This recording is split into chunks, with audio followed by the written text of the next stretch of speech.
Abre a sua Bíblia no livro de Hebreus, a partir do verso 1. Portanto, também nós, considerando que estamos rodeados por tão grande nuvem de testemunhas, desembaracemo-nos de tudo o que nos atrapalha e do pecado que nos envolve, e corramos com perseverança a corrida que nos está proposta, olhando fixamente para o autor e consumador da fé, Jesus, o qual, por causa do júbilo que lhe fora proposto, suportou a cruz, desprezando a vergonha, e assentou-se à direita do trono de Deus. Refleti profundamente sobre aquele que suportou tamanha oposição dos pecadores contra sua própria pessoa, para que não vos fatigueis, tampouco desanimeis. Amém? O que eu quero conversar com vocês é sobre aquilo que a gente tem que nos livrar, né? Aquilo que nos embaraça. Aqui, o apóstolo Paulo faz a comparação aqui com a corrida, com os corredores. E se você já assistiu alguma vez alguma corrida, que seja aqui a São Silvestre ou qualquer uma que temos aí pelo mundo todo, os corredores não carregam peso, né? É só o corpo deles. Tem a roupa específica para correr, geralmente é uma roupa leve, um tênis apropriado para a corrida, eles precisam ganhar velocidade, né? Não interessa só completar o percurso, o trajeto, mas também a colocação, quem chega em primeiro, segundo, terceiro e por aí vai. Então a velocidade é muito importante. A gente vê em alguns locais várias pessoas com o quê? Água. Porque eles não podem carregar a garrafa de água. É um peso. Iria atrapalhar o desempenho deles. E aqui ele faz essa comparação. Olha, você tem que se livrar de tudo aquilo que te atrapalha, de tudo aquilo que te embaraça, de tudo aquilo que te prende, de tudo aquilo que te impede de alcançar a velocidade. Porque aqui ele não fala a caminhada, ele fala a corrida. Tem uma diferença, nós vamos estudar daqui a pouquinho. Mas aqui ele fala de duas coisas, ele faz uma distinção. Ele fala do pecado que nos envolve, porque nós estamos no mundo. Onde quer que nós olharmos, nós temos propostas pecaminosas, nós temos opções, né? Nós temos a escolha de pecar ou não pecar. O pecado está ali do nosso lado, a gente não precisa ir atrás do pecado. O desejo de pecar vem contra nós. Então ele fala do pecado. Eu não quero me ater ao pecado, amém? O apóstolo Paulo diz que ele não deve nem ser nominado no nosso meio. Então não vou falar de pecado, mas eu fiquei com a pulga atrás da orelha, como nós dizemos, né? Aquilo que nos atrapalha. Isso quer dizer que tem coisas que não são pecado, mas que me atrapalham a viver o propósito de Deus para minha vida. Existem coisas que não são pecado, mas que me atrapalham a correr a corrida que me foi proposta, a viver e a cumprir o chamado de Deus para minha vida. O que é que pode estar nos atrapalhando, nos dificultando o passo, nos impedindo de ir além? E aí aqui eu coloquei algumas coisas. E a primeira coisa que eu pus foi trabalho. E trabalho, ele pode ser o trabalho dentro de casa. Ele pode ser o nosso trabalho secular, a sua profissão. Ele pode ser o ministerial, o trabalho ministerial. Lembra de Marta e Maria? Quem vai escolher a melhor parte? O trabalho tem que ser feito, não tem? Ele precisa ser feito. O trabalho dentro de casa, ele precisa ser feito, não precisa? O apóstolo Paulo, se eu não me engano, em 1 Coríntios, no capítulo 7, ele fala dos deveres conjugais e tal, e depois ele fala, ele faz uma distinção dos que são casados e dos que são solteiros.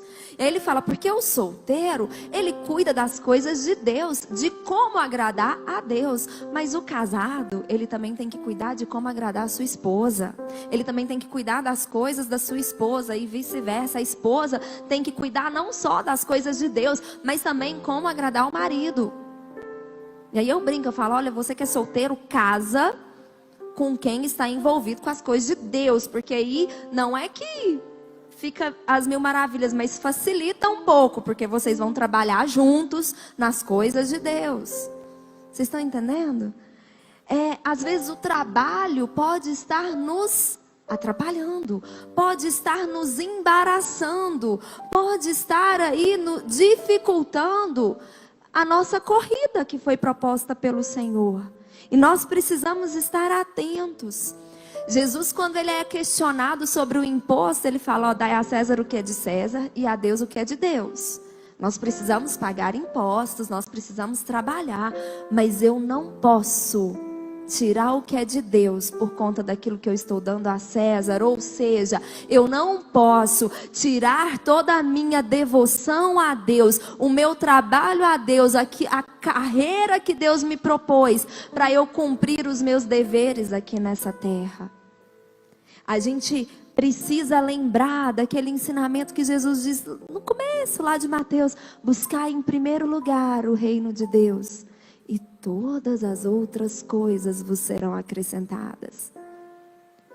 Nada pode me atrapalhar a servir a Deus. Se casar atrapalhasse a gente de servir a Deus, a gente não podia casar. Se a maternidade nos atrapalhasse de servir a Deus, não podia ter filho?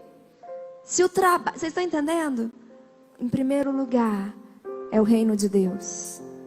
E eu acho interessante porque Jesus usa essa expressão: buscai em primeiro lugar o reino de Deus. É muito além de você entrar para dentro do seu quarto, fechar a porta, orar e ler a Bíblia. É muito além de você vir ao culto, você ir à reunião do discipulado, da célula, da intercessão. É muito além de você participar de um encontro e ter aquele momento tremendo e maravilhoso com Deus. É buscar o reino de Deus. É trazer o reino de Deus. Isso implica em trabalho.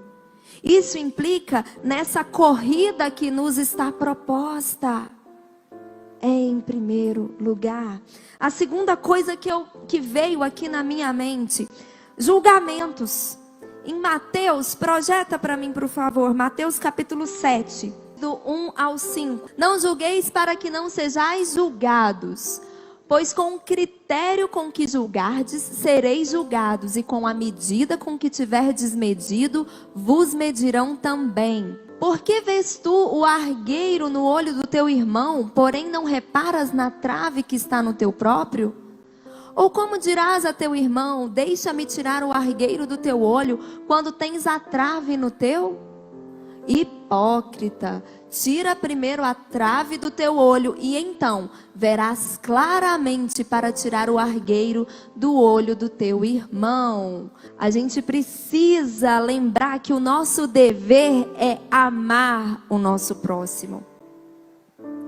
A gente muitas vezes está pronto para julgar, porque a gente não concorda com a atitude do próximo, porque muitas vezes a gente vê que o próximo ele tem tomado algumas atitudes que vai totalmente contra aquilo que a palavra nos ensina.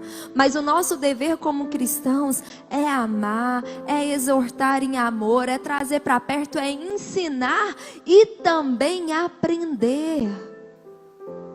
Quem aqui já aprendeu com criança?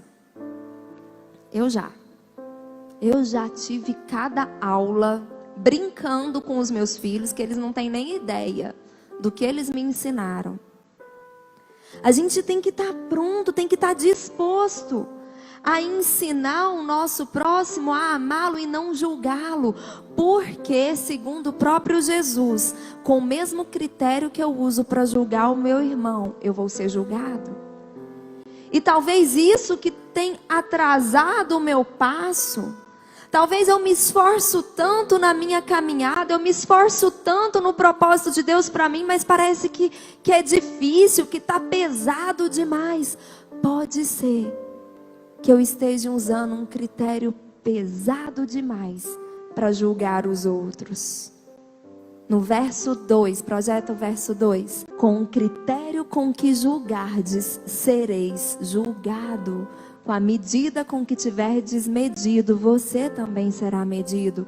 Então nós precisamos ficar atentos aos julgamentos que a gente faz. Não é concordar com uma conduta errada, mas é corrigir em amor. É ter aquele peso de querer ensinar, de querer ajudar e não condenar. Deus não nos chamou para condenar ninguém, mas Deus nos chamou para ensinar. Amém?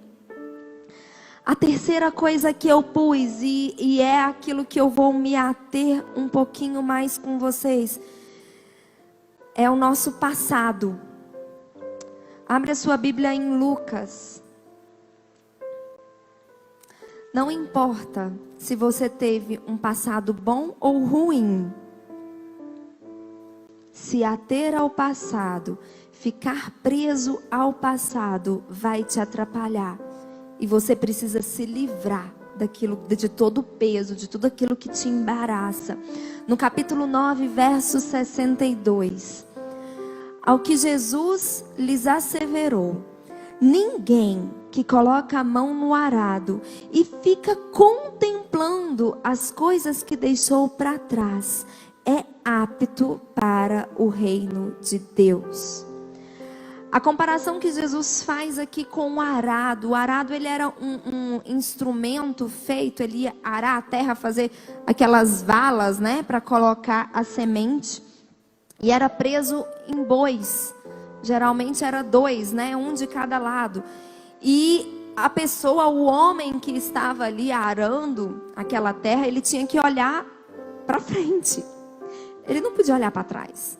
Ele tinha que fixar os olhos no objetivo dele, para que a vala ficasse certinha, retinha. Se ele estava com a mão no arado, distraído, aqui como o próprio Senhor fala, contemplando as coisas que estavam lá para trás, ia sair uma vala toda torta. Ia ser um serviço super mal feito. Não ia? Pensa, 2 bois, um de cada lado, um negócio assim de madeira indo para arar a terra, era pesado, precisava ter concentração, precisava fixar ali, prender mesmo a atenção naquilo que estivesse fazendo. Imagina ele guiando o arado, porque era o homem que direcionava, que estabelecia qual que era a direção, olhando para trás, contemplando as coisas que ficaram para trás. É muito perigoso ficar contemplando o passado, seja ele bom ou ruim. Falando em ruim, me veio a pessoa de José. José, filho de Jacó, de Israel, aquele que foi vendido pelos irmãos.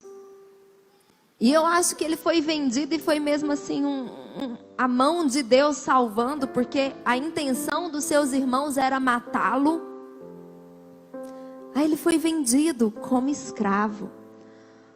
Um filhinho de papai, um rapaz que era um bom filho, era um filho obediente, era um jovem que temia ao Senhor, mas que se viu escravo numa terra distante, longe de tudo aquilo que ele conhecia, porque ele era filho de um pai rico.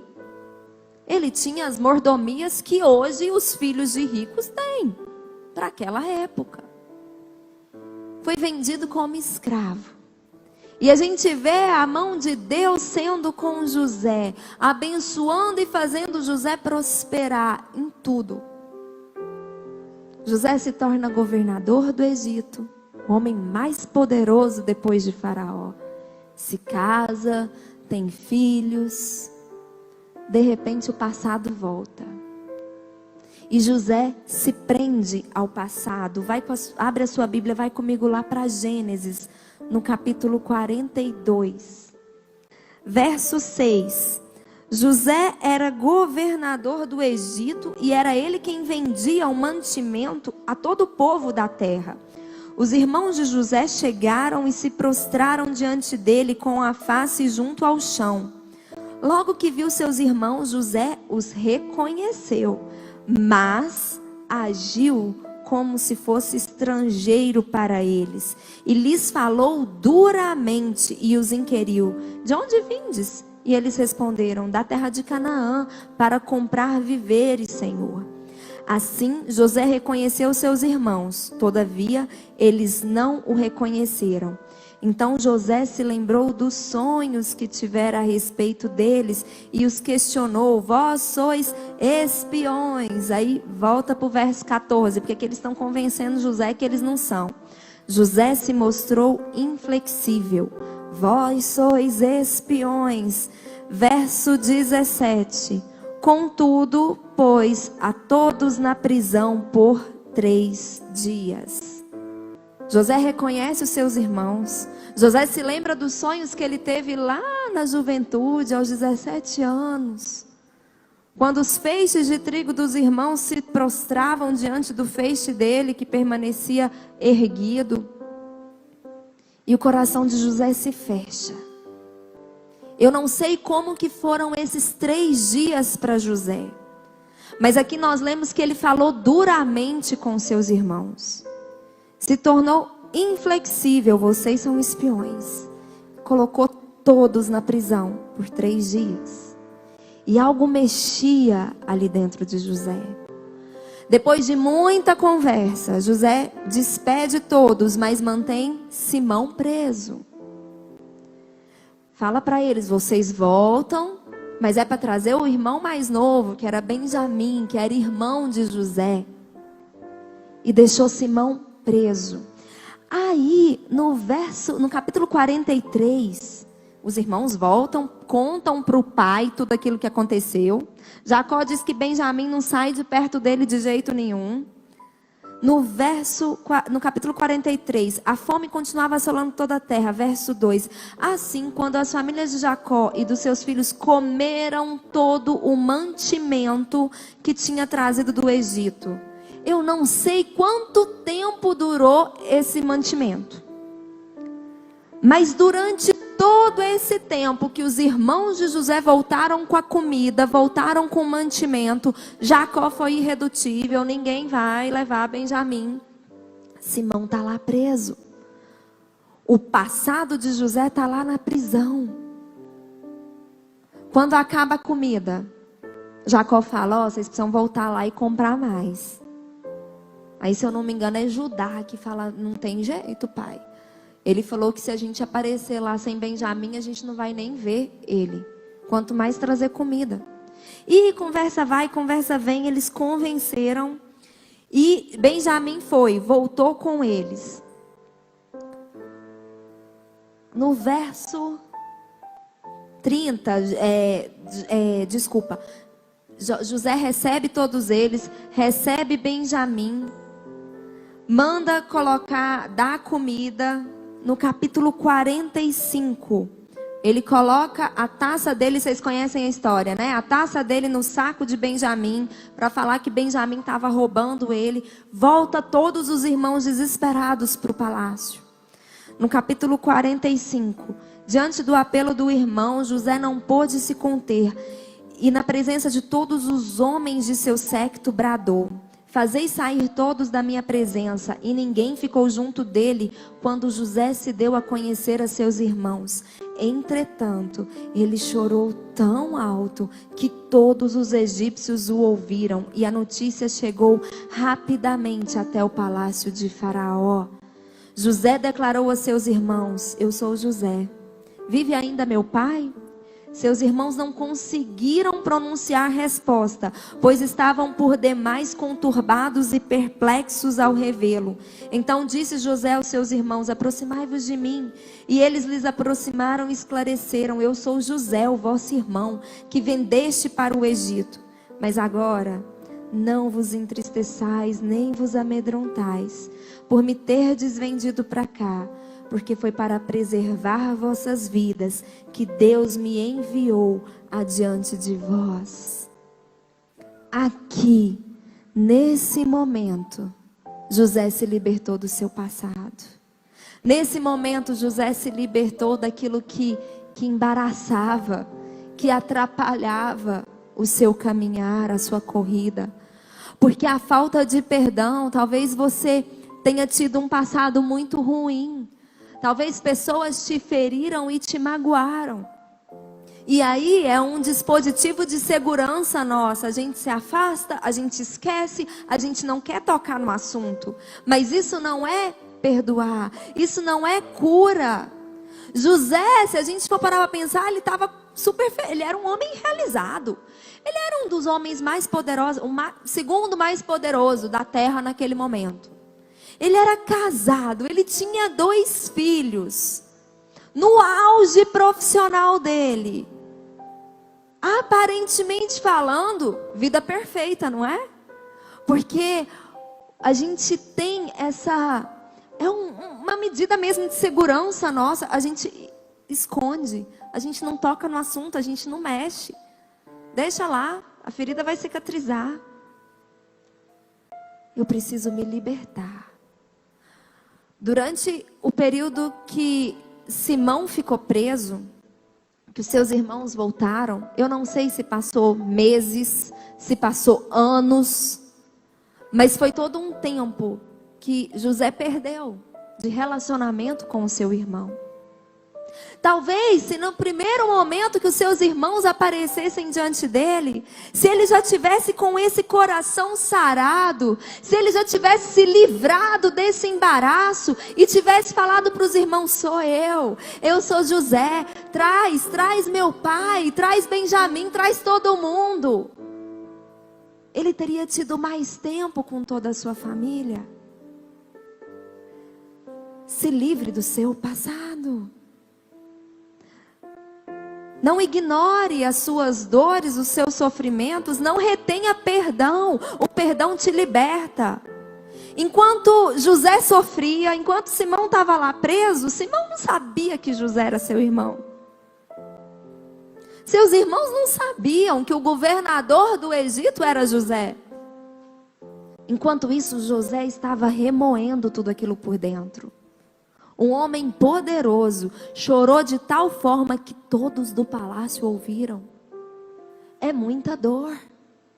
Liberte-se do seu passado.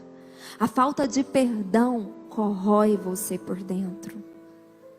Existe também aquelas situações em que o passado pode ser algo bom, mas Deus não te criou para ficar contemplando o que está lá atrás. Aí eu me lembrei da mulher de Ló. E às vezes você se assusta e fala: nossa, mas não era um passado bom. Era, eles gostavam de morar em Sodoma. Foi escolha deles. Ló escolheu mudar para dentro de Sodoma. E quando você for estudar, eu não vou ler por causa do nosso tempo, mas está em Gênesis capítulo 19. A Bíblia diz que o anjo praticamente expulsou Ló, a sua esposa e suas filhas de lá. Porque eles estavam demorando. E o anjo falou: olha, enquanto vocês não saírem, eu não posso fazer nada. Sai, senão vocês vão ser destruídos. Sodoma e Gomorra vai ser destruído. A Bíblia diz isso, que os anjos tiveram que forçá-los a saírem de Sodoma. E o anjo falou: não olha para trás. Fixa aí seu olhar no rumo que você tem que ir e vai. E talvez a mulher de Ló ficou lembrando das amizades que ela fez, da vizinha, que era uma boa companheira, dos genros, os homens que iam casar com as suas filhas e que acharam que Ló estava brincando e não quiseram sair junto com Ló.